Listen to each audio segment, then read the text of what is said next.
This week's episode of I Was a Teenage Film Snob is not brought to you by CGI. Practical effects all the way, baby.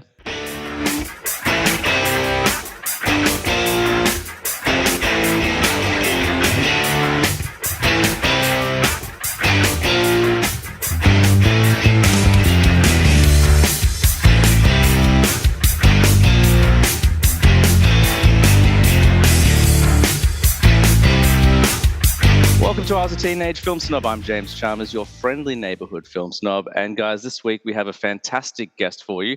I have been teasing for the last couple of weeks that we are branching out. I'm getting out of my comfort zone and I'm getting some international guests beyond the usual suspects you've seen on the show before. So today marks the first instance of that, the debut of an international guest, my first person from Minnesota, which is very cool. And today's guest is a massive film fan. She does very honest reviews, which I'm a big fan of. She's a writer. She's a horror junkie. I would say she probably likes horror even more than me, if that's even possible. If you follow me on the podcast, if you follow me on Instagram, you certainly follow her. She goes by Maiden Macabre. But today we're going to meet the girl behind the ghoul. Please welcome to the show, Sam Tonnell. Welcome, Sam. Hello. Thanks for having me. Very lovely to have you. You're very welcome. How are you today? I'm doing great. How about you?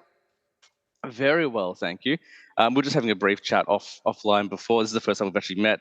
We've chatted like kind of back and forth on Instagram before, but this is the first time we're actually verbally speaking, I suppose. You've been kind of a long time goal for me to get on the show. We were actually trying to get you on the show last year, and then some things happened. But it's nice to finally be able to kind of connect and talk about movies today. Yeah, for sure. I'm excited. Excellent. Now, just to give people a bit of a background, as I said in my intro, if people are following me, I'm sure they're following you as well, because pretty much everyone I follow follows you. But how did you get started with the Instagram page? Was it always a personal account? Was it always meant to be movie and horror? Because you post a lot of movie stuff, you post a lot of horror stuff, a lot of fashion stuff as well. Was it always meant to be that thing, or was it just kind of evolved over time? It definitely evolved over time. It used to be just a personal, like, kind of anything, just whatever I wanted. Little more about like my personal life rather than like a theme or something more for the public.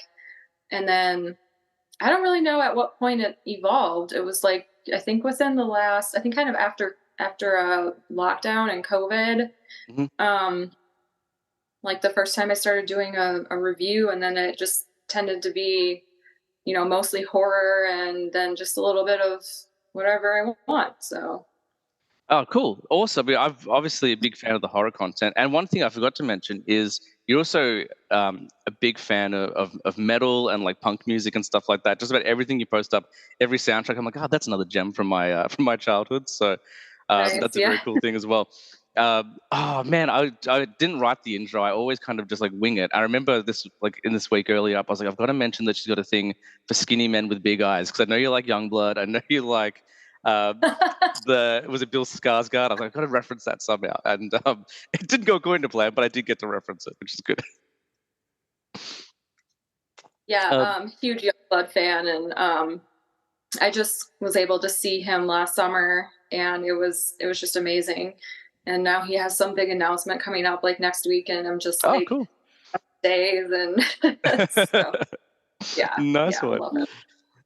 Well, let's talk about movies, because the thing that really captured my attention, I think I was telling you before we started recording, I think you followed me first on Instagram, and I was very clear, like, it's not because like I've got an ego or anything. I'm like, oh, everyone follows me. I'm just really lazy when it comes to Instagram, so I never like am searching for things. It's just like, oh, someone followed me, I'll follow them back. But I think the thing that really grabbed my attention was I think last year you did a breakdown of all the Saw films, which I think was when I was like, I like this girl. I want to talk to her. I want to talk to her about movies and stuff like that. Is Saw one of those franchises that kind of has had a huge impact on your life, or is it just like just another movie for you? Or I absolutely love the Saw movies. I just think they're so much fun. Not just the traps, but all the different characters. And I mean, John Kramer obviously is the best. Yeah. And I just love how far they were able to extend it and how deep like they were able to go with the storyline. And now with Saw 10, now they're kind of doing, instead of going forward in time, now they're kind of gone back in time. And I just think it's really creative. And, is it like an Oscar worthy, like, filmmaking. Not exactly, but they're just fun. They're just good fun. And sometimes that's really all a movie needs. So yeah. I agree with you, and because I know that franchise does get a couple lot of beating. Like a lot, there are obviously some diehard fans. I'm a big fan of them as well. Um, but I know a lot of people do kind of tend to make fun of that franchise. But I'll be honest, like if you can get 11 films in or 10 films in, and somehow weave an interconnecting plot and keep retconning it, I think you got to give the writers credit to make it work somehow. Because yeah, there's some gaps, but it's not too bad. Like they've done a pretty good job. Yeah, yeah, definitely. All right, so obviously we're going to talk about movies today, and you did give me the heads up. You said, look, just so you know, it's probably going to be mainly horror. Yes. Let's go back. When does it start for you? When do you kind of become interested in film? Are you a video store kid? Is it? I don't know how old you are. I think you're a little bit younger than me. So are you a video store kid? Was it kind of like you went to the movies as a teenager when you first started I discovering it? was I was a video store kid, but Yeah, how old are you, if I I'm can almost. ask? I'm 35. Okay. Well, I'm 33, so Yeah. not too far off. Yeah, I figured we are Um, probably in around the same generation, but I will always say yeah, a woman is younger than me, even if I'm not sure. I'm like, you're probably younger than me. Yeah. totally. But yeah, I was definitely a video store kid and definitely a horror section kid too. So, um, yeah, my mom was always a big fan of movies. She's always just been really interested in Hollywood too. And so, somewhere along along I got into horror specifically. I think it was like Goosebumps. Um, Yes, yes, awesome. Not that genre. So then I just specifically went into horror movies, and that was just kind of what I stuck to. Um, the deal was because my mom was really nervous about me watching those kind of movies when I was so young. But the deal was that as long as I watched them with my dad and I wasn't alone, then I could watch it. And so yeah, a lot of my weekends were like me and my dad at the video store picking out. Like he would always like show me the ones to pick that he liked the most, and those ended up being like some of my all-time favorites. So Oh, that's really cool. I was very much a video store kid as well. I've talked about that a lot on the podcast. They probably sick to death of me saying it by now, but very much the same thing. Like my dad would take me on a Friday night after school, or like on a Saturday morning. We'd get a bunch of tapes, and I got to work in a video store. That was my first couple of jobs, working video stores, which is really fun. nice, Um, nice. and it's interesting you mentioned like your mum being nervous, because I'm going through that right now myself. I've got a daughter. She's only 3.5, so we're not going to show her, Mhm. Nightmare on Elm Street just yet. But I want to introduce her to horror as soon as possible, because it is one of those genres. If you don't latch onto it, they'll never get into it. Like it's one of those ones you've got to like Yeah. take that first step. Like my wife was never a horror kid. I've tried really hard to get her into horror, and like now I'm at a point where I can kind of curate a list for her. Like I'm like, hey, you can watch Scream, it's fine. You can watch this, it's fine. But Oh, she won't yeah. she won't go past a certain kind of pedigree of horror, because it's just too much for her. So I'm to have that internal struggle myself right now. I'm like, when do I show the kid horror? And obviously 3.5 is not the answer, but I think it's probably I think it's probably by 10. I think it's got to be the younger the better. Yeah. Nice one. So with the horror stuff, was it? I know my fascination with horror kind of began with just peeking around the corner at the video store, looking at that section. So was it something that was kind of brought to you, or was it something? You mentioned Goosebumps being kind of an intro to it. Were you always kind of fascinated with horror because of that, or were there other things that brought you to horror? How did that all start for you? I think it was really just Goosebumps that kind of got me into it, and then just anything scary. I was kind of a thrill seeker kid too. Like I really liked amusement parks and rides, and I loved climbing things. I would climb trees really high and scare the crap out of my mom. And every time my dad was on the roof, I was like, I want to go up, and Yep. I want to be like, no, and so I just always liked thrill seeking kind of stuff. I remember I tried to get into skateboarding. I really sucked, like, and not even Me ollie. too. So Yeah. like just wasn't there skills wise. But instead what I would like to do is like find a really big hill and then just like go like ride my skateboard down it. And I remember just being like absolutely horrified, but also absolutely thrilled at the same time. Yeah. So yeah. Oh, that's funny. That's too funny. I also, when I was younger, wanted to get into skateboarding. I was like, I'm going to do it. And I think it probably came with the advent of Tony Hawk's Pro Skater on PlayStation. I think our I generation, everyone still was love like, it. if we could play it on PlayStation, we could do it in real life. And so many kids wanted to do Yeah, how hard stories. can it be? You know, Yeah, exactly. It very was either hard. It's it was either that or right. Avril Lavigne, but I think it was probably the video game. Um, and so, what's the first horror movie you saw? Like, obviously, you're a bit of a thrill seeker. You've mentioned now. So, what was the first horror film that kind of opened the floodgates for you? That was The Mummy with Brendan Fraser. Nice. Yes, yes, and I don't know what it was about that movie, but then that's what kickstarted me wanting to see more like adult movies and not just like Goosebumps and kind of kiddie horror. Um, I became obsessed with that movie actually. Like, I'm not using that term lightly. At one point, I had seen it like 50 times, Nice. and I still have the entire thing memorized. And so people really hate watching it with me because I'll just be like, like saying all the I'm like, my God, shut up.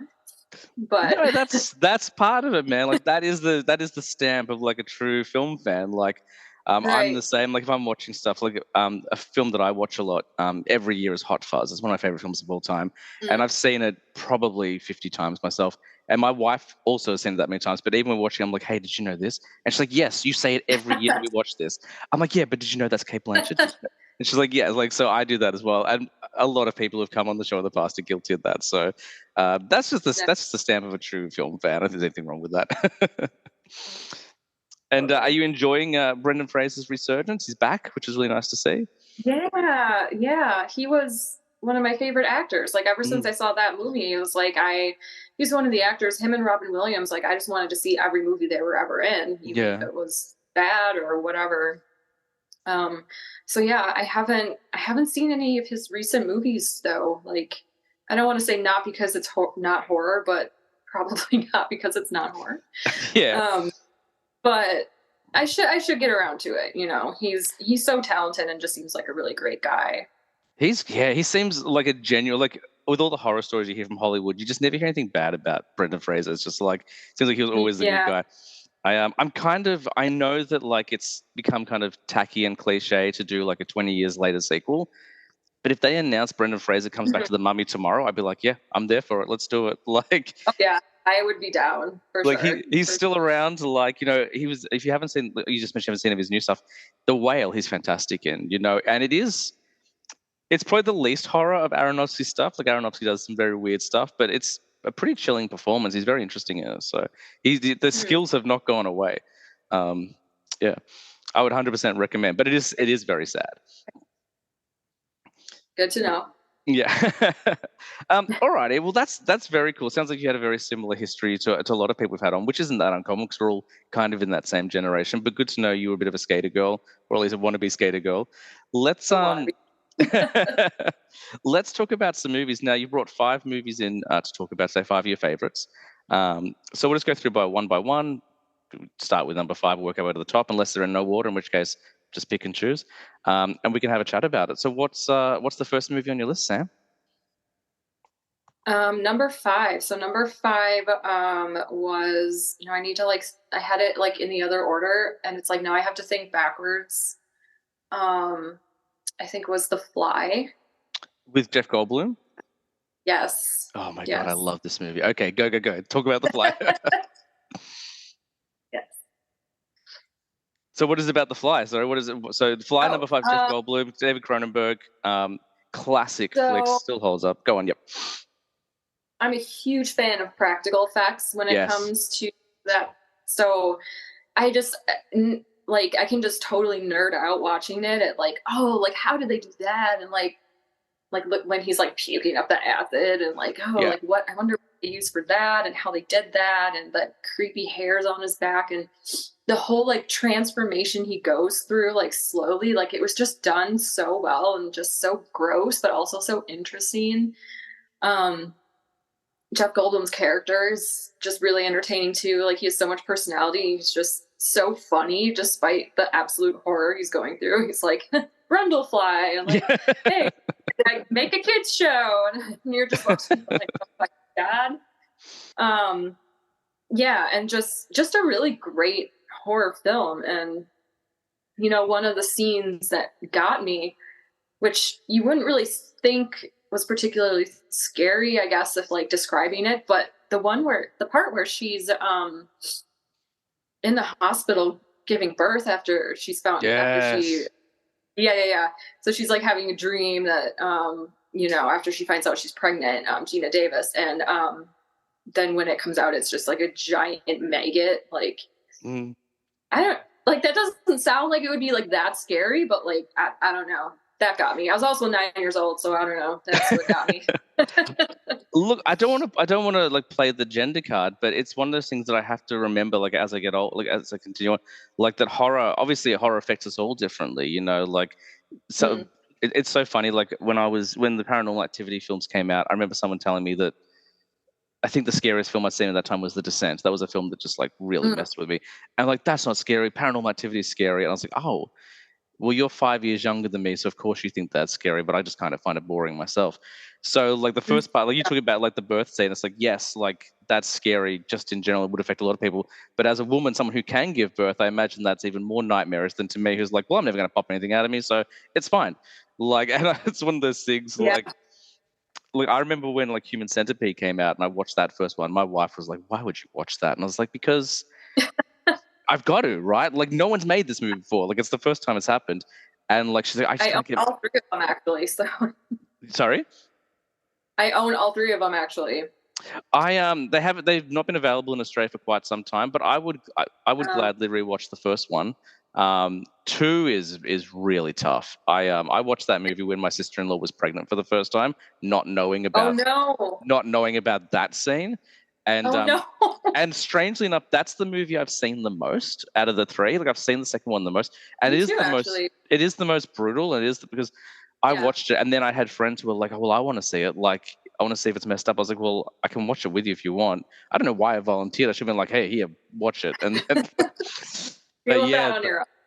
yeah, that's a tough one. But yeah, she couldn't get over the whole idea of pooping into mouth, which is fair enough. But I was like, I don't know, I just didn't like put myself in that situation. I didn't like think like, well, what would it be like if I was sewn to someone and eating their poop. So that I think like because I'm kind of desensitized and I kind of don't put myself in the situations of horror films, they don't mess with me as much as other Exactly. people. But I Mhm. totally get you being like, oh, the birth scene. Um, I watched that one for the first time. I want to say in my late 20s. I was very late to the fly. But what shocked me was how effective it still is. Like even now, like if you watch it today, it Mhm. still works. And the thing that got me was the fingernail scene. Like when Yeah. his fingers, and then he Fingernails just like, yeah. always freaky, Um, cringe. and to me, I think it's still personally, I still think it's Cronenberg's best. I'm sure like he doesn't like that because it's a remake and it was 40 years ago. But it's just like an all-time classic. I would put it up there, like toe to toe with The Exorcist or any of those other classic horror films. Like, I don't think it gets the love and appreciation it deserves, but it's fantastic. It's really good. Absolutely. And Gina Davis, like wonderful as well. Like she's not just like the girl in the film. It'd be so easy to just kind of like at that time just have her be like the damsel in distress, but like she's smart and like she's funny, Right. and she's Yeah, such a she like has sympathetic a character. personality. She's pretty cool, and it's like, oh, you get why he likes her. She's not there just to be a girl. Like she's like seems like an actual person. And his journey as well, like because he's not the most likable guy at the start of the film. He is kind of a jerk. Like he's very like pompous and self-involved, but like yeah, it's just so masterfully done that by the end of it, you're like, if it wasn't Goldblum and it wasn't that script, I feel like you could very easily be like, oh well, he deserves it. But it's just magic the way they Yeah. turn that around for you. I think it's an awesome first pick. And you're the first person to bring the fly to the show, with the exception of me. So I'm really Okay. glad someone finally brought it up. Yay. Great. Um, and that's number five. So you must have like I don't even know where we go from there. What's number four, Sam?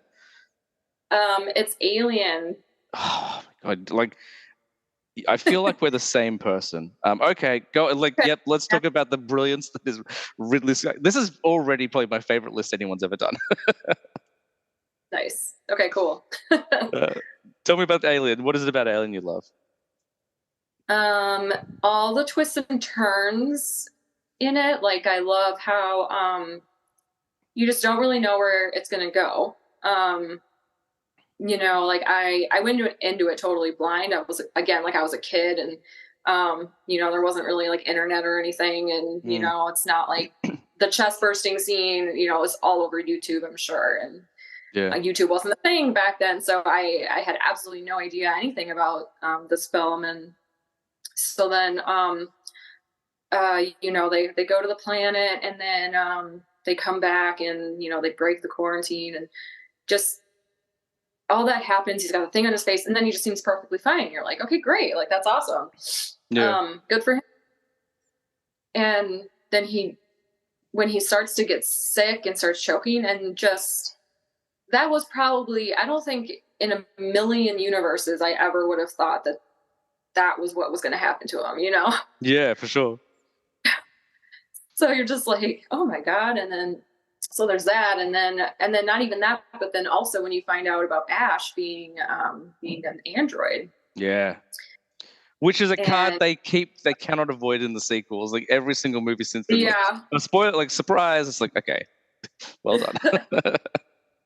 And just that made it even more creepy, that when she listens to that transcript where it's like crew expendable, and you're just like, oh God, like yikes.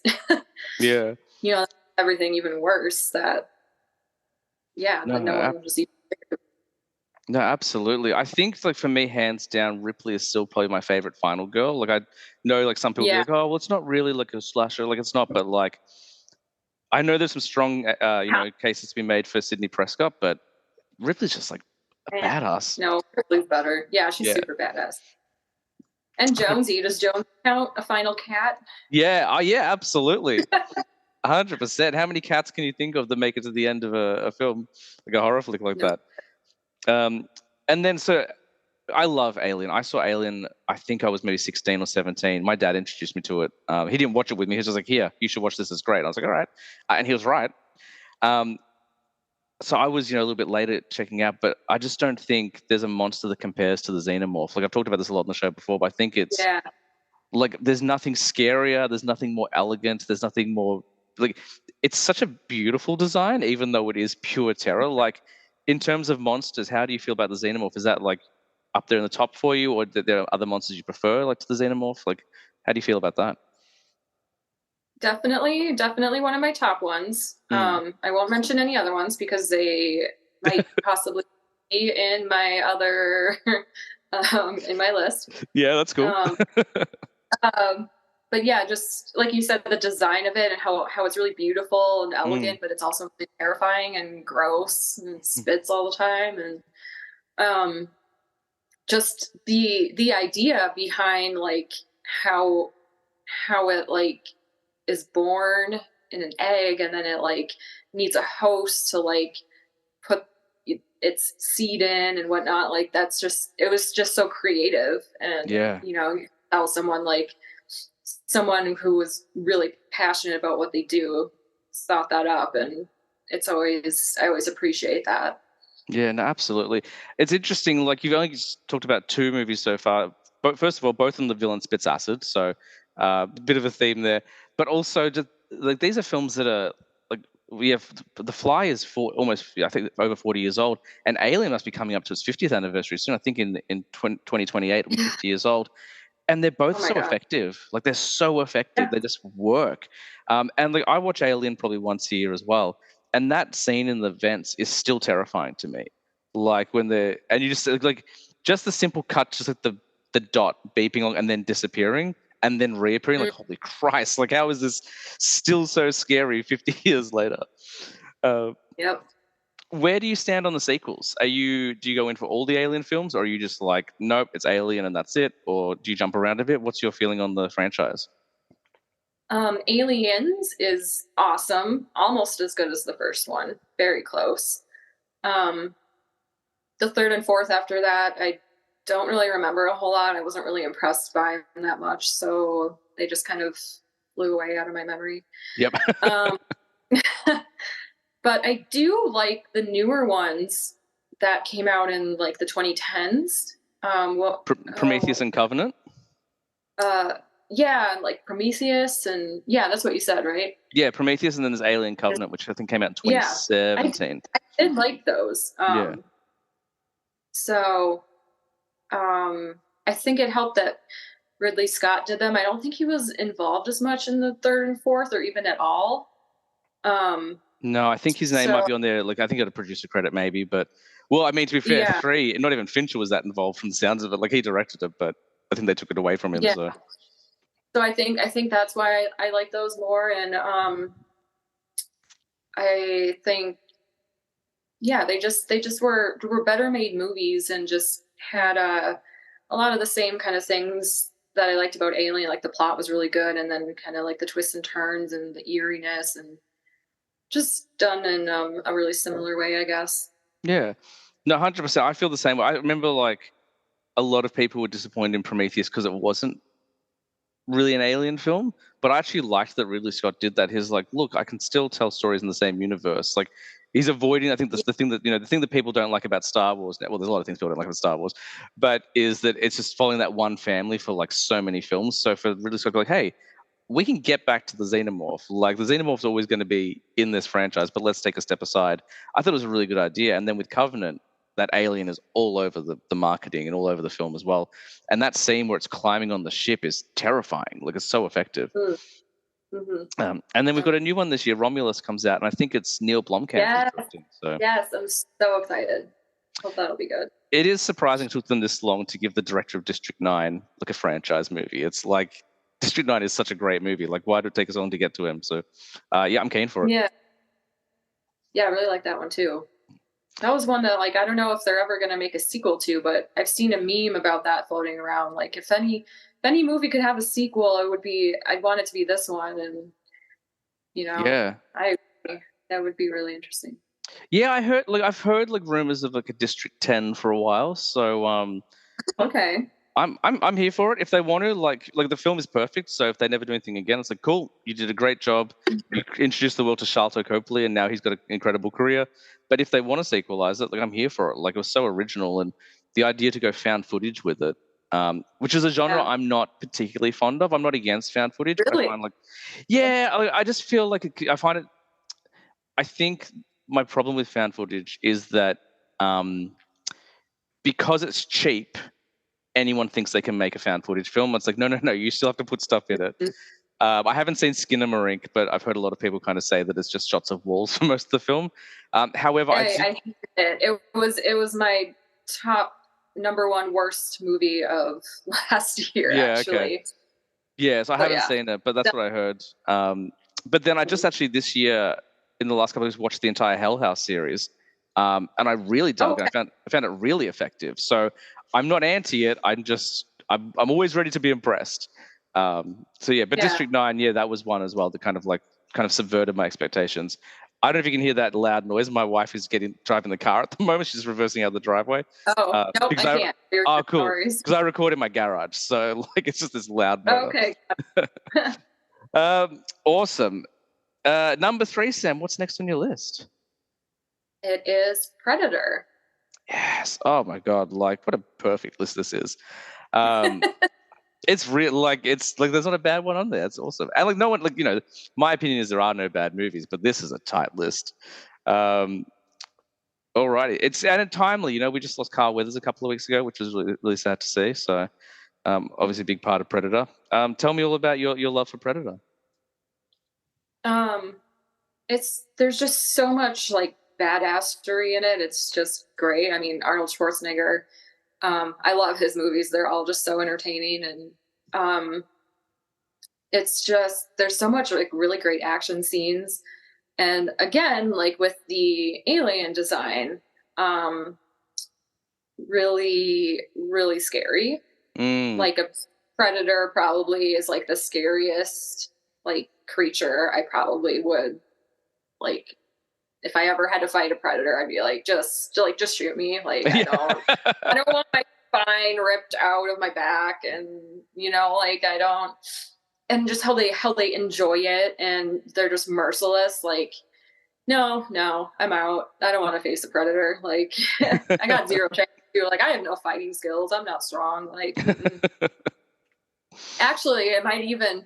It's like when the predator passes the girl that they kind of take with them because she doesn't have a weapon. And I was like, That actually would probably happen with me. He'd just look at me and be like, no, Not worth not it. a fair, Like not a fair, not a fair fight. So they we're get gonna nothing skip out it. of fighting you. They're like, we'll Exactly. wait. Exactly. We'll give her a training montage. Maybe we'll come back. We'll see.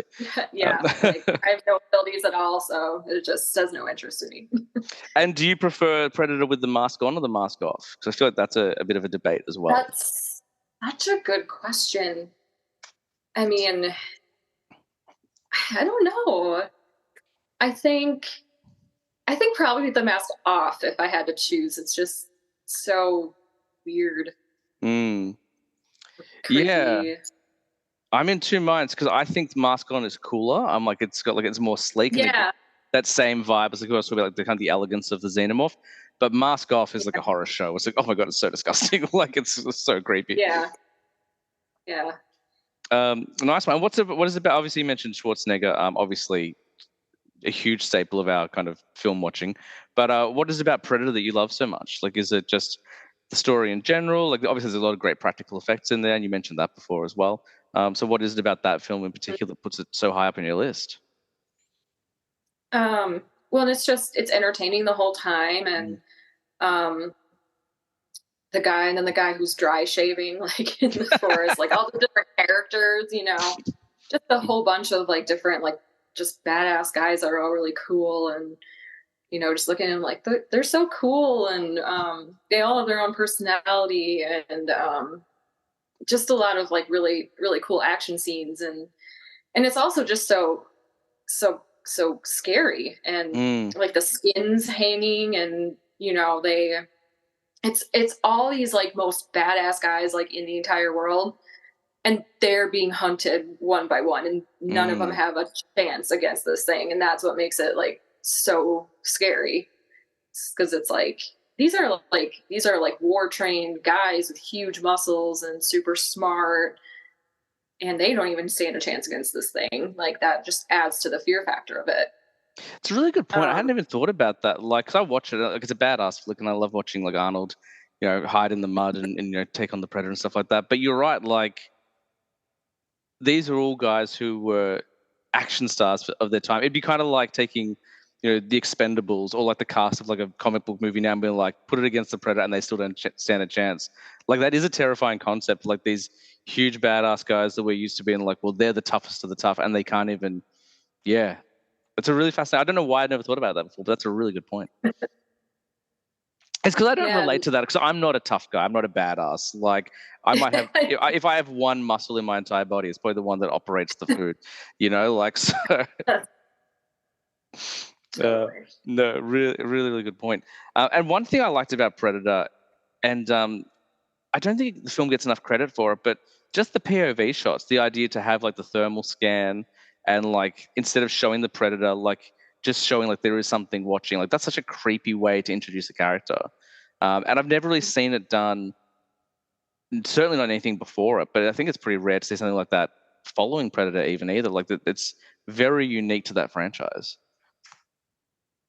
Yeah, that's a good point too. How it you don't really see exactly what it is up until the end, and that makes Mm, it it's the fear of the unknown. So that's what mm, makes it even more terrifying, is you don't even really know what it yeah. is. Like the girl says, like the jungle came alive and Mm. took him. And That's then like the yeah, best. and I feel like one kind of fatal flaw of movies of that era, or of any era really, like whenever you do a monster movie, we don't show the monster. I feel like 9 times out of 10, the reveal is kind of disappointing. It's just like, like Mhm. because you always make Yeah, it out to be something worse than it is in your mind. But I think Predator might be the exception. Like when you finally see it, you're like, oh my god, that is terrifying. Like it's just a wall of blades and like like there's no way I can stand yeah, a chance. Like 8 foot tall. Um, yep, yeah. yeah. Um, all right. Well, I asked this about Aliens, so I feel it's only kind of appropriate to do with Predator as well. Where do you stand on this franchise? Like, I'll be honest, I haven't seen all the Predator films. I haven't seen the the one that came out with Boyd Holbrook, so the one from 2018. But I've seen the first three, and I've seen Prey. So, what's your opinion on the franchise as a whole?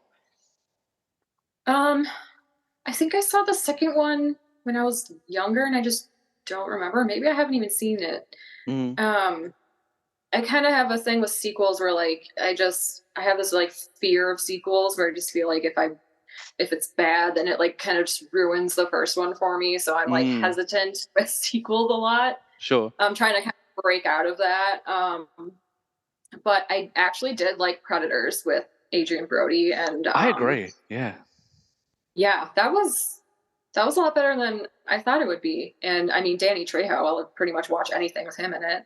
Oh, Um, you're the first person to mention Danny Trejo on the podcast. I've been waiting for really, that. I love Danny Trejo. He's fantastic. yeah, I yeah, have one claim to fame my entire life, and this is back when I used Twitter, when it was called Twitter.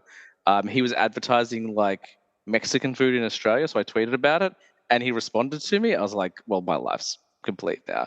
that's Uh, good. he just wrote, Amazing. I think I wrote something like, "Danny Trejo is promoting Mexican food in Australia. This is awesome." And he wrote back, "Hot sauce with a little devil face." I was like, "Great."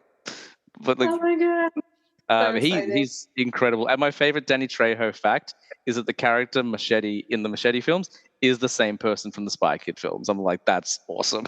Yes, yeah, yeah. I remember watching Spy Kids when I was a kid, and that's how I was introduced to him actually. So Yeah, he's kind so of great. getting older, yeah, then realizing how much of a cool guy he really was and really is, and yeah, I would love Rodriguez to be like, all right, yes, we're doing Spy Kids films still. Like, we're going to keep that franchise for the family. But Carmen and Junior have grown up, so let's show their adventures with the real Machete and just do like an R-rated like spy film. yeah, with, down. like that would rock. And I feel like no one would even be disappointed because I'm like, that's pretty Robert Rodriguez. Actually, that sounds about right. I I agree. interrupted you though. Sorry. So Danny Trejo, obviously a big part of Predators, and like spoiler alert for no one who's seen Predators, like he's a big buff guy and he gets taken out really quickly. Yeah, Mm. that part really was really creepy and just really haunting, where it's like mimicking his voice, Mm. and it's just, and they're gonna go help him at first, but then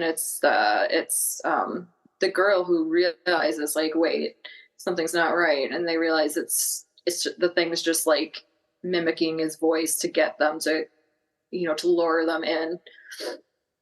That was a really Like cool the addition. like Yeah. Oh, sorry, go on. no, you're fine. He is just saying like "help me" or something, Mm. but like in this really like it sounds real at first, but then when she like brings it up, then you can hear how it's like an imitation or something, and just Yeah, it was a cool addition it's to like the skill set of the Predator, and I think that's the cool thing about that character is because we don't know, like we've got 5 Predator films, we know almost nothing about them. You can just keep adding to what they can do to keep it interesting and scary. totally. I have one last thing to add about Predator Yeah, go that for I it. still so I have a younger sister, and she was not at all into horror like I was. Um but sometimes she would get little snippets of like the movies I would watch, and I think she came downstairs one time when me and my dad were watching Predator. She had a nightmare actually that I still think about this all the time. She had a nightmare that there was a new holiday called Predator Day. So it was sort of like the Purge, except like Predator just got free range to like just go in on kill all these different people and just do whatever he wanted, and I I just mean, thought it was super funny. it's not a bad idea for a sequel. Like, has your That's true. sister That's gone to true. Hollywood be like, guys, we loved Prey. It was a fresh interpretation. However, Predator Day. Like, Yes. No and if it one was steal my. yeah, yeah. And if it was made in the 80s, it would say President's Day, and then presidents would be crossed out, and they like spray paint Predator over it, and that's how you do it. Yeah. Yeah. I think your sister's onto something. That sounds like a great movie. Yeah. Yeah. I don't know. My 6-year-old sister, her brain had something going on. That's awesome. Oh man, Predator Day. That's what I want now. As soon as you said that, I'm like, what, like the Purge? And then you said the Purge. I'm like, yeah, exactly like the Purge. Um, Nice one. We are just rattling through your list, Sam, which I have no problem with at all because they're all great. What's number 2 on your list? Hellraiser. All right. So the first time someone's brought this to the show, I Okay. want yeah. I have gone on record. I don't get Hellraiser, and that's not me Okay. criticizing. I've seen it. I tried so. I keep watching those movies. I don't get it. So I'd love for a super fan to like talk me through Hellraiser and why it works. Because for some reason I just can't get into it, and I want to. So talk to me about Hellraiser.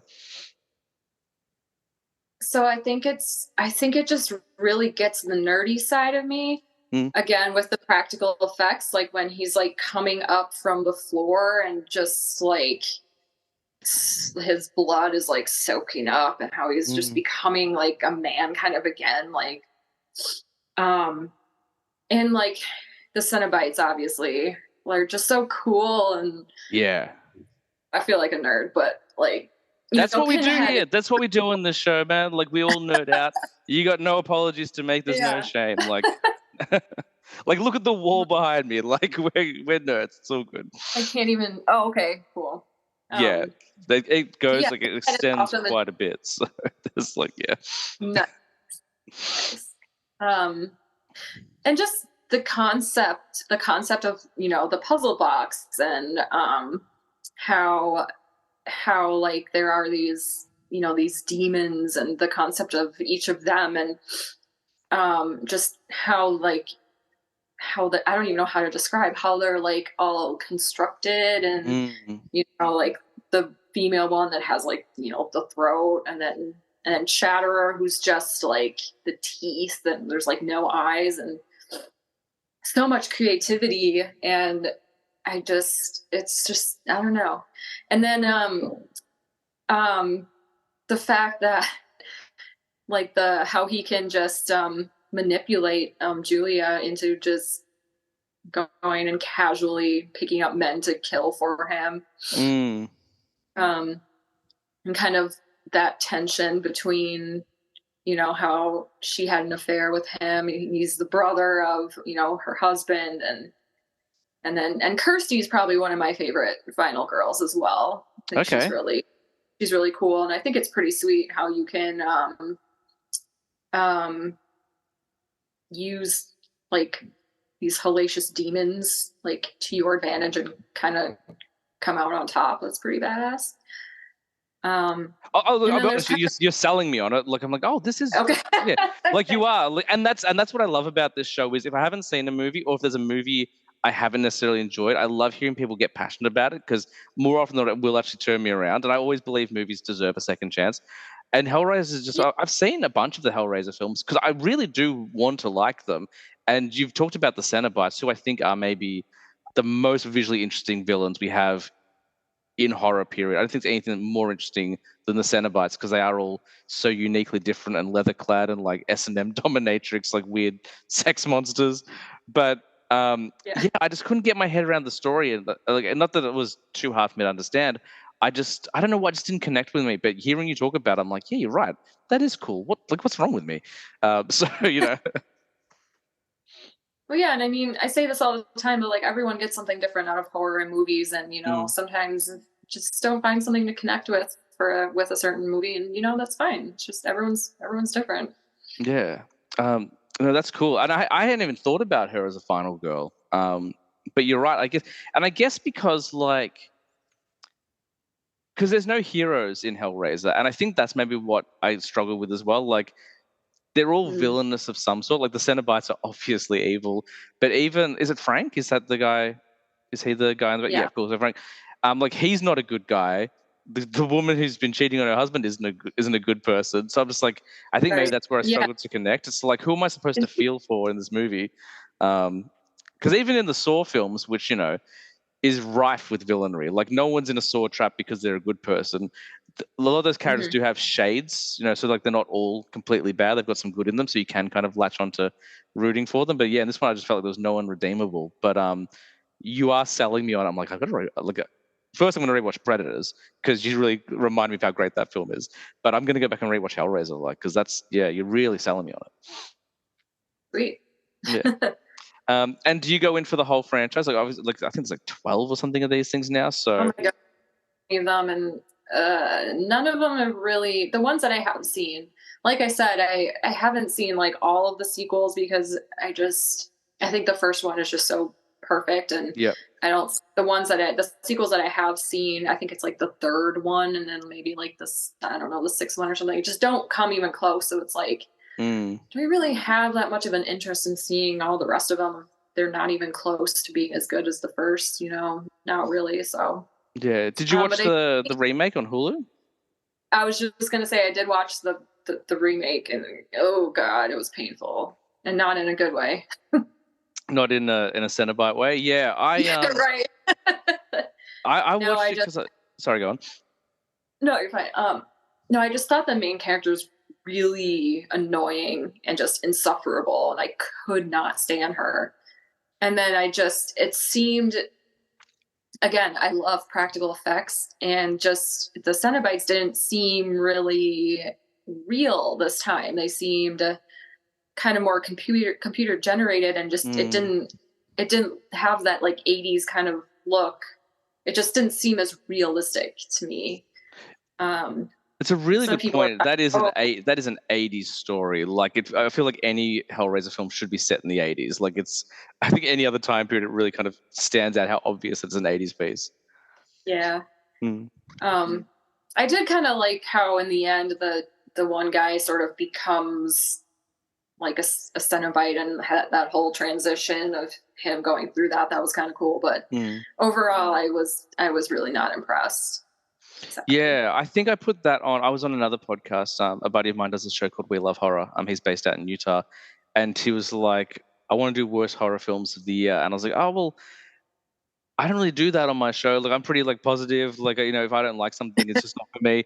But I was like, "So I can do a list if you want, but it's probably gonna be pretty pathetic." And he's like, "No, come on, do it." So, and Hellraiser was number one on the list, and it wasn't because I thought it was a terrible film. It just like I was like, this is a brand new, like you're rebooting the franchise, you're trying again. This is a chance for you to engage me, like get me on board with Hellraiser because it hasn't worked in the past.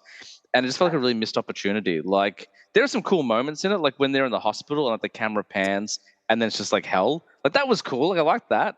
And when they're inside the house and like the Cenobites are just kind of slowly walking towards the house, like there were some creepy moments. But I do agree with you; it Yeah. felt very CG, and I guess somewhat unnecessary in terms of a remake. Like, yeah. Yeah. It doesn't really have a point. Mm.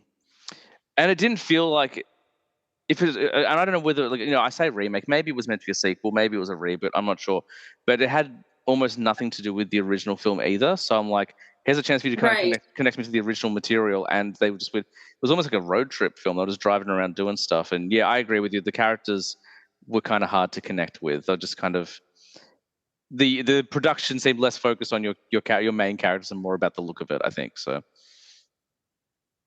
For sure. Um, which brings us to number one, Sam. What is your number one movie on your list today? It is The Thing, John Of course. Carpenter's. Of course. Another um, 80s course. yeah, this is like a pretty. I think it's with the exception of Alien, it's all '80s films. Which Yeah. actually, which tracks. As I said, I follow you on Instagram. Yeah. I know you're a big '80s horror fan. Um, it's pretty hard to do a good list. It's pretty hard to do a bad list if it's all '80s horror because there's just so much good stuff in there. So yeah. And now I see what you mean by like, Xenobite's not my favorite monster. Like it's up there. Like yeah, the Thing. Go on, tell me about the Thing. Well, The Thing just has like everything I love about not just a horror movie, but a movie in general, just all packed in. Like it's funny, it's scary, it's suspenseful, it's gross, Mm, it's really great practical effects, probably some of the best practical effects ever. yeah, Um, absolutely. and again, like all the different characters are really great. It feels like a team of like actual people, and you kind of to some extent like all of them and can Yeah, connect with them on some kind of level. Um, and the mysteriousness of it. Um, like the title, the thing. I don't know what this thing is, but it's slowly taking over everyone, and the psychological effect behind that too, of not only being isolated um, and trapped, but then not knowing who you can trust. And yeah, it's just packed full of everything I love. So 100%. It's such a great piece on paranoia. The idea of just mhm. not knowing and like you mentioned the practical effects. Like I always think about like the spider and like the dog. Like I'm a huge dog lover. I've got a couple of dogs, and the thing is, one of the few movies I have shown my wife. I was like, she's going to be more adventurous, like back in our 20s, and she's like, "I'll watch the thing." I'm like, "Check it out," and the dog scene like messed her up. She's like, "Oh, that's pretty rough." No pun intended. Um, obviously you put it at number one? Is the thing your favorite John Carpenter film, or are there other kind of films in his list that you would kind of put on par with it, or?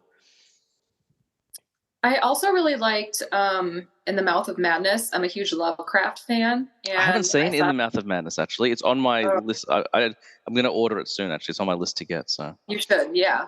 I really liked what they did with it, um, and I thought it really encaptured, the universe of a lot of his work really well, and yeah, it's really enjoyable. I liked mm. it. I mean, and Halloween, obviously, the original Halloween is Yeah, classic. yeah. No, Yeah. I love Halloween. I think that looks great. But yeah, I want to check out Mouth of Madness, and now you've told me that that's worth checking out. I'll definitely get onto it. Um, yeah, the thing's brilliant. It's so good. Kurt Russell has never not been good, but this might be one of his best performances. And then obviously the ambiguity at the end. Do you have a theory on who the thing is? Because I saw recently on on the Stephen Colbert show that John Carpenter came on. He was like, there is an answer, and all the clues are in the movie. Mhm. So apparently you can figure out who the thing Mhm. is.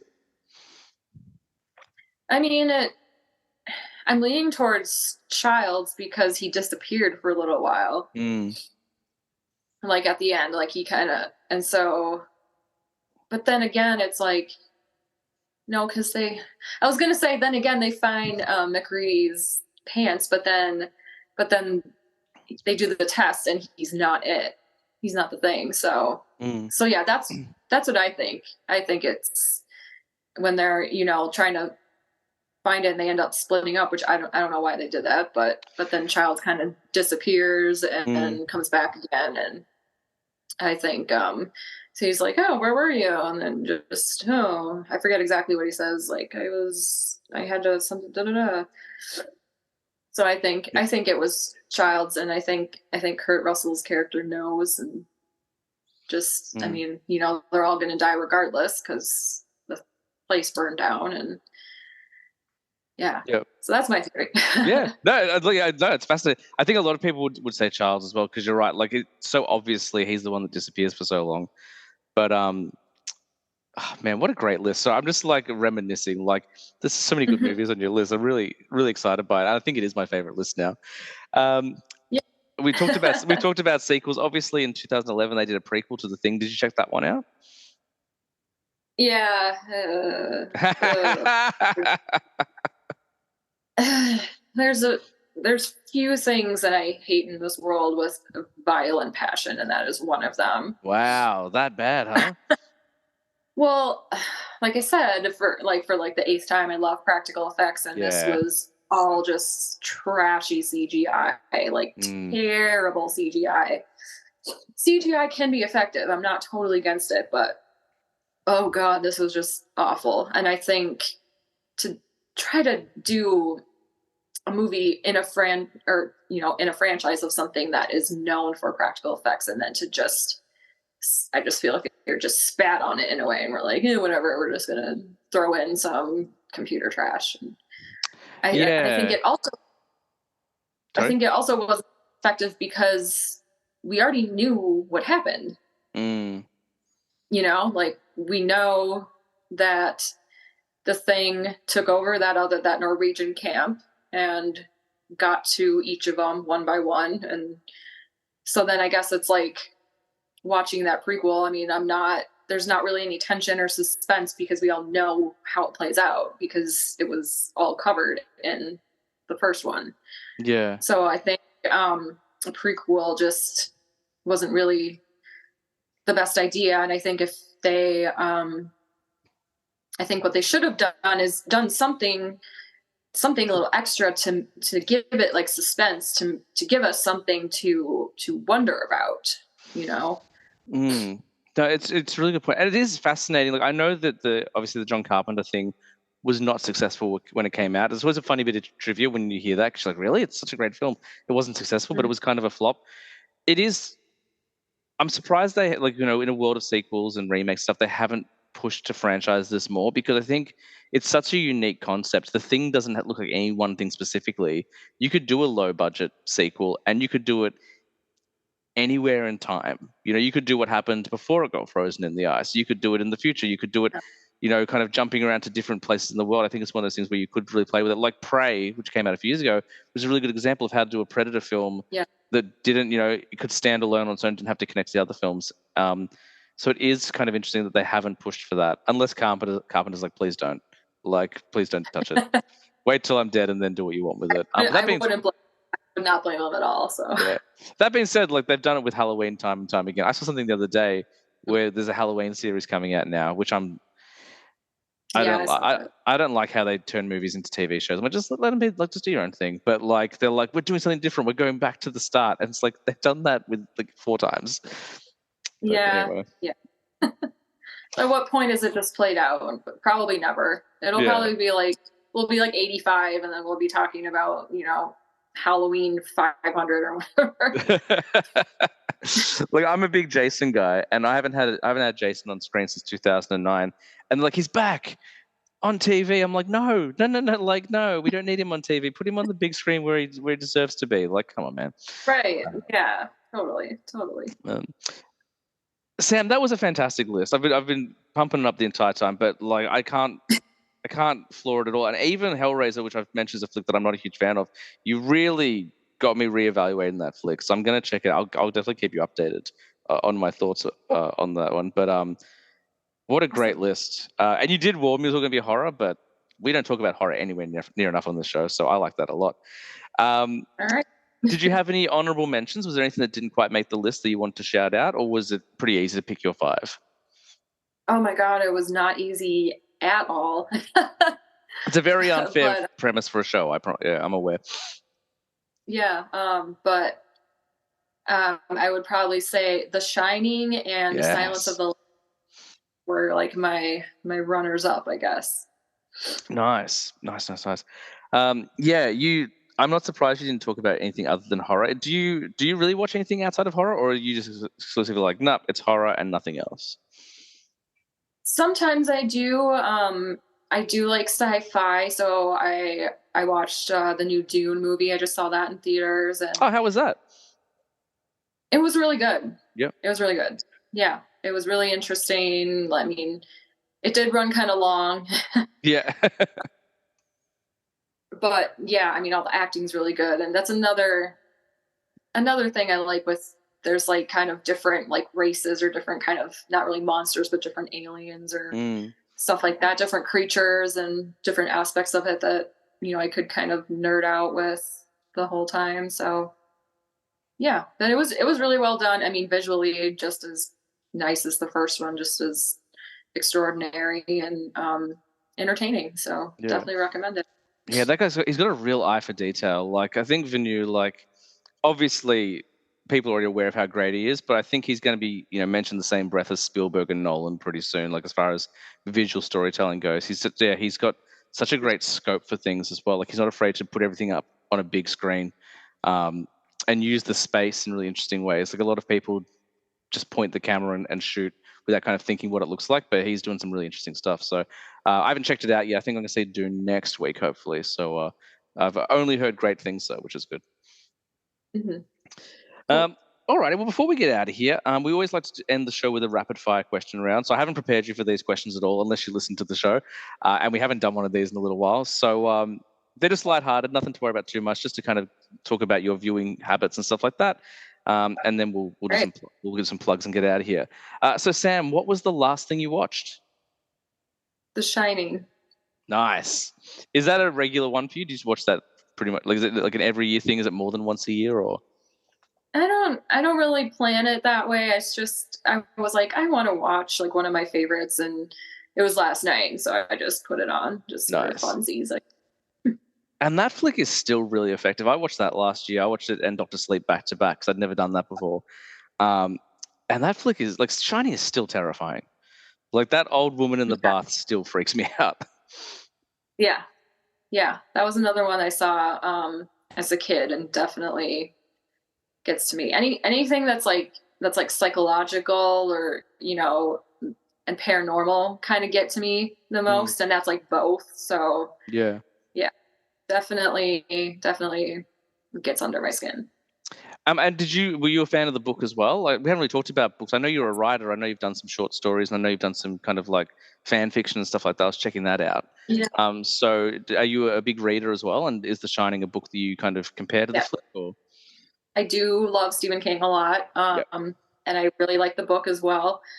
Um, I actually, when I was reading it, it was many years ago. And the boyfriend I had at the time, we had an apartment together. And I was reading the part um, where he's outside in the hedges, and they don't have this in the movie, but yeah, the like hedge animals, and they start creeping, like he's like looks down, and then he looks up, and then they like appear to be closer. yeah. And he like looks away again, and then looks back, and then they're even closer. And I was reading that part, and I was so freaked out. And I guess my boyfriend at the time had been like burning a CD or something, and right at that moment it finished, and the CD just popped right out of the computer. And I had no idea. Just that one brief moment just scared the crap out of me. And I was like, okay, well, that's it. Ghosts are real, and I'm completely screwed. Like, I triggered something. Yeah. That's awesome. That's really good. I think it's maybe one of his. I'm a big Stephen King fan as well. I only started reading his books when the 2017 It came out. I was like, I really should read this. Like, I want to read it for ages.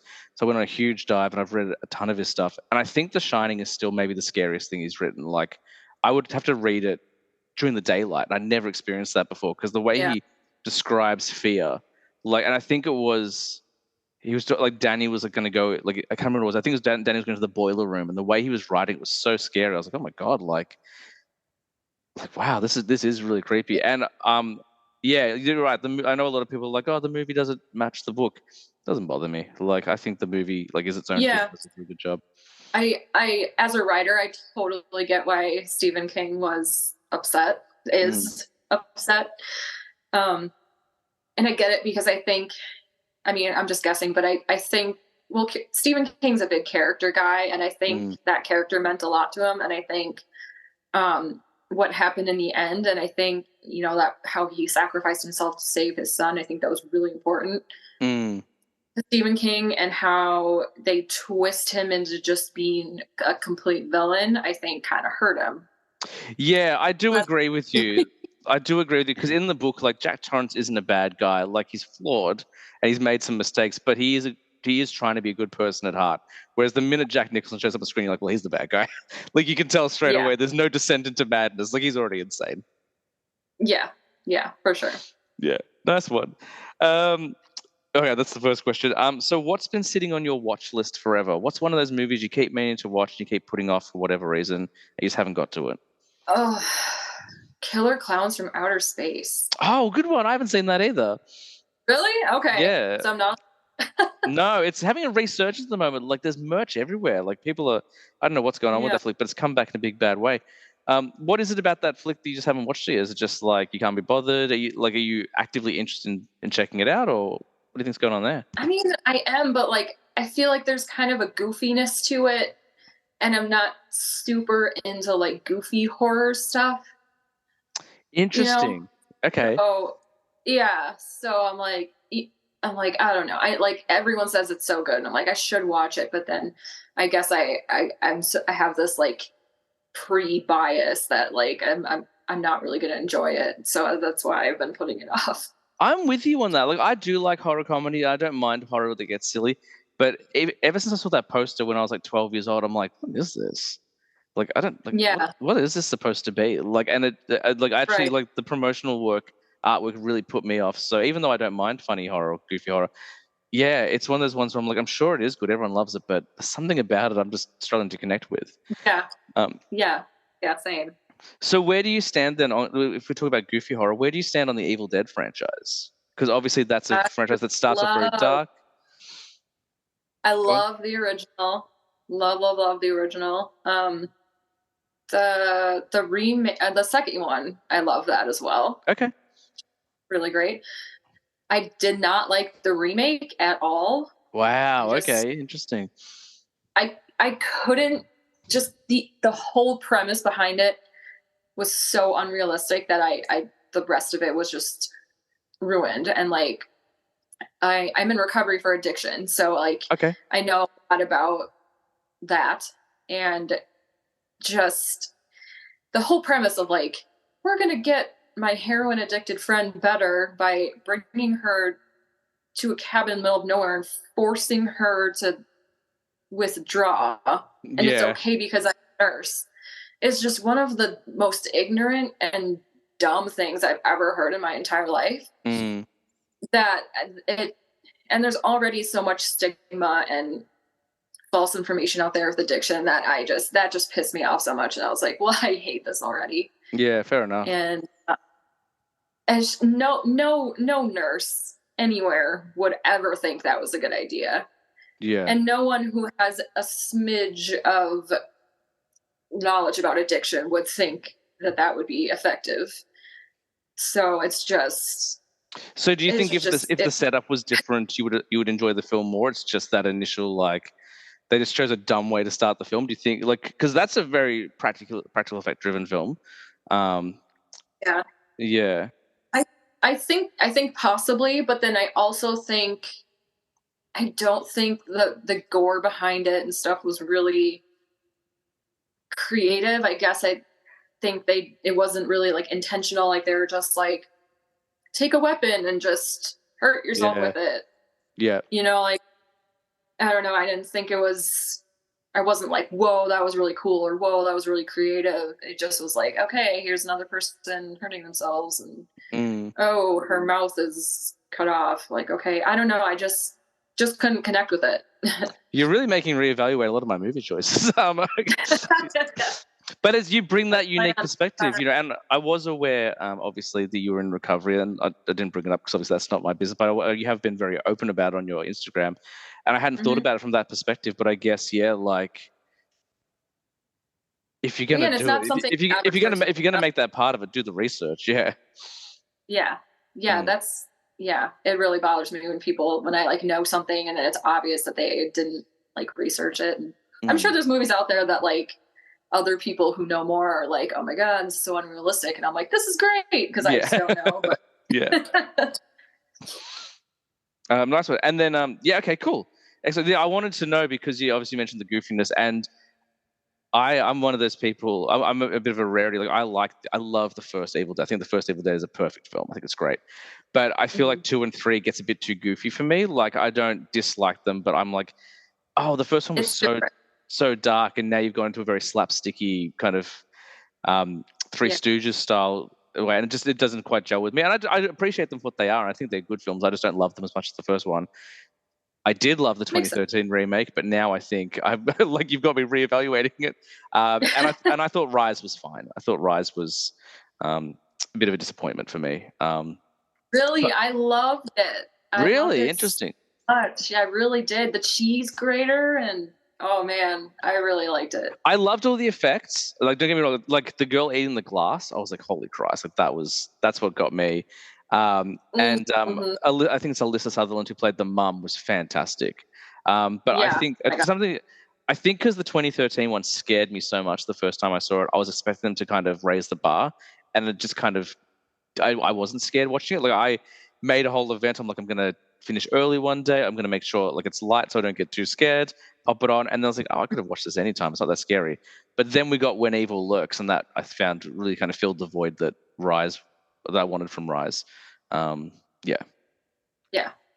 Yeah, I think Rise was just sort of like a combination of like the original and the second one, where it wasn't like completely slapstick, but it wasn't like pure terror either. mm, So it makes sense that like it wasn't particularly like scary. Like I just thought it was more kind of almost like the Terrifier movies, where it's just more of a fun time and not really like a scary yeah. time. Um, oh, you've opened up a can of worms now because I love the No, Terrifier I films as well. know. No. That's good. I will say this about Rise. The opening is brilliant. I love the opening of that movie so much. Yeah, It's that gorgeous. was awesome. Yeah. Terrifier, I agree with you. Like, it's that Terrifier 2 was a flick I put off for so long as well because I'd heard it was so messed up. And I had a friend who'd seen it and she was like, look, this is worse than anything in the Saw films, and like this is something I've never seen before that really like upset me. I was like, oh, okay. And then I watched it. Like in the first like 2 minutes of Terrifier 2, I'm like, oh, it's clearly rubber. Like, so okay, I'm fine with that now. But she was talking about the bedroom scene, like because she was still alive at the end of Yeah. that scene, which is pretty messed up. Yeah. Um, But honestly, I think if you can make it through Human Centipede 2, I think you can make it through pretty much anything. yeah, I agree. There's been a couple of things I've watched. Like I watched The Sadness recently, and a friend of mine was like, Oh, that was another rough one, but I liked it. yeah, like my buddy was like, it's tough. Like he actually put that on his worst. So my buddy who did the worst films of 2022, whatever it was, that was on his list as well. And he goes, I don't think it's a bad film. He goes, I just don't know how anyone could enjoy that. And so I put it off for the Mm, longest time. And then I got Shudder over Christmas. I was like, you know what? I'm going to watch The Sadness because, like, worst case scenario, I can turn it off. I loved it. I thought it was so well yeah. made, and it's like it's a satire, you know, like it's making like Yeah. it's commenting on the pandemic. Like it is brutal, but that scene where like the president is giving the announcement and they've got like that big like presidential music and people getting killed, I'm like, this is clearly like satire. Like it's not meant to be taken Yeah. seriously. Um, yeah, I really enjoyed The Sadness, which feels like a weird thing to say out loud, but I thought it was a really great film. So, Yeah. um, all right, I told you they weren't so rapid fire because we keep getting distracted, which is great. Yeah. Um, okay, so this might not be relevant because it doesn't seem to happen so much in horror. But are you a movie crier? Do you cry during movies? I don't cry very often ever. Mm, I cry when I laugh. yep. So, and I still cry when I read Harry Potter and watch Harry Potter. Nice. I didn't know that about. I didn't know you were a Harry Potter fan. That's awesome. Oh, I'm a huge Harry Potter fan. I mean, like that was our generation, Yeah. when the books came out. So I'm gonna go into a whole another tangent if I start talking about Harry Potter, but We did. My and wife is a huge Harry Potter fan, and we did 2 episodes on the entire franchise. I think it's like 4 or 5 hours of content, and we just like went through every single film, what we like, what we change, everything about it. So, big Harry Potter fans over here as well. I think I could be if it really, got to me. Yeah. But like you said, I guess I don't really watch a lot of movies that would bring up that type of emotion. So There aren't many horror films that do it. It's interesting. yeah. Like and that question came about because I'm a huge movie crier. I don't cry at all in real life. Like I haven't cried a real tear in over a decade probably. Like I just don't do it. But except for the day my daughter was born, which sounds very sappy, and I didn't think would happen, but that did make me cry. Because I was like, oh no, I have no money anymore. Uh, uh, but movies will destroy me. The only horror film I can think of that did make me cry was Train to Busan. The end of that Yes. movie Okay. is Yeah. I was like, I know there's one in my brain somewhere that, yeah, no, that made me cry too, yeah. actually. So That's what a genius flick that is. That's like that's a magic trick of a movie to do a zombie film that's so heartfelt and like it's great. yeah. Um, Alrighty. I think I know the answer to this one just because I follow you on Instagram. But is there an actor or actress that you'll follow anywhere? Doesn't matter what the movie is. If they're in it, you're there. Mm. Um, Kurt Russell, Yeah, nice. I think. Leonardo DiCaprio is another big one. Oh, interesting. I didn't know you were a Leo fan. He hasn't Yeah. really done any horror, has he? Except for I guess Shutter Island is kind of a Shutter Island. Yeah. Well, I like Tarantino, yeah. so he was in Django Unchained, and um, yeah, that's a good question. I don't know. I guess I'm not super like actor based when it comes to Mm, choosing films. It's more of like if I think it sounds interesting, but yeah. yeah. No, cool. Yeah, look, I know some people are and some people aren't. I'm always like fascinated to know. All right, we don't like to get negative on the show, as you can tell. I'm pretty positive on this podcast, but I am interested to know what was the worst movie you ever saw. Mm. And I know you've got opinions because I've read your reviews. Whenever you post a review, I'm like, I got to. What are the black hearts? Let's find out what the black hearts are. Yeah. I love your reviews. So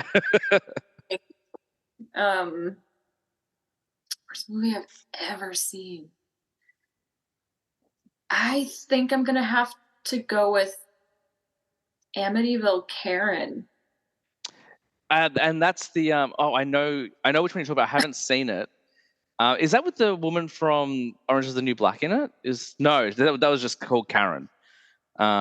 Yeah, it's more of a lower budget one, but someone um asked me to watch it, not as a recommendation, but they didn't really like it, and they're like, if you have the time, you should watch it. I just am curious about what you think, and I, yeah, yeah, I yeah, didn't really have anything nice to say about it, and not to yeah. like trash talk or trash anyone's work, but I'm trashing that. I'm sorry. You know, the director of that movie follows both of us on Instagram. Sean Phillips. Yeah, Yeah, he's an interesting dude, man. I've spoken to him once. Like I sent him a message because he like followed me about he's got Desert Fiends is coming out, which is kind of like a Hills Have Eyes type. Like he's one of those directors. Like for those who don't know who Sean Phillips is, if you ever go to like I was gonna say like Best Buy, but they don't really sell DVDs anymore.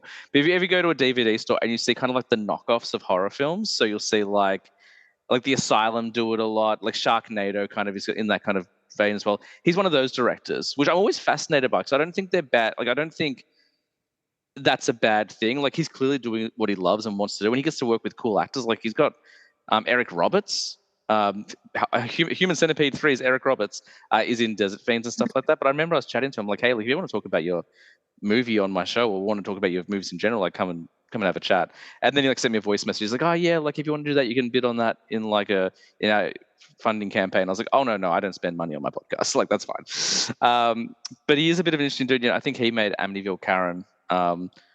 he did. Yeah, Yeah. yeah, yeah. And You've just broken his heart. He was like, I loved Maiden Macabre.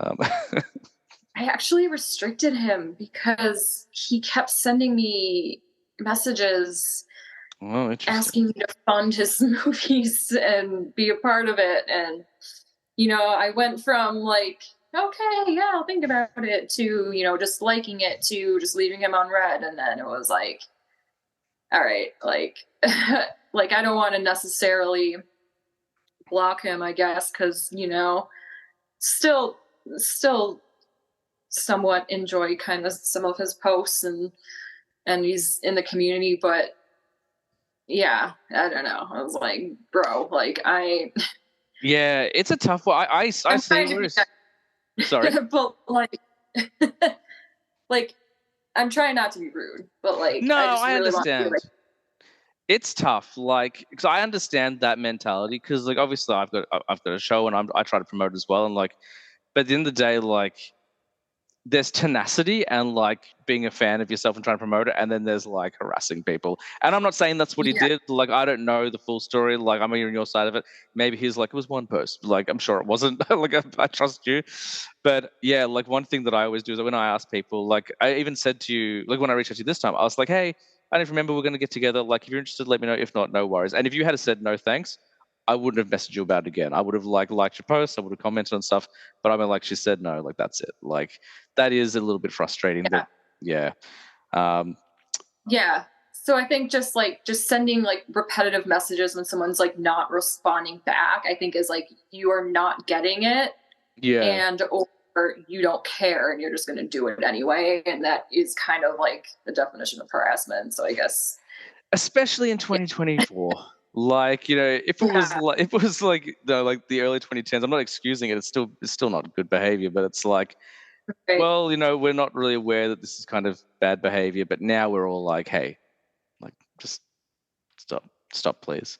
Come on, yeah, Yeah. you have that kind of common sense.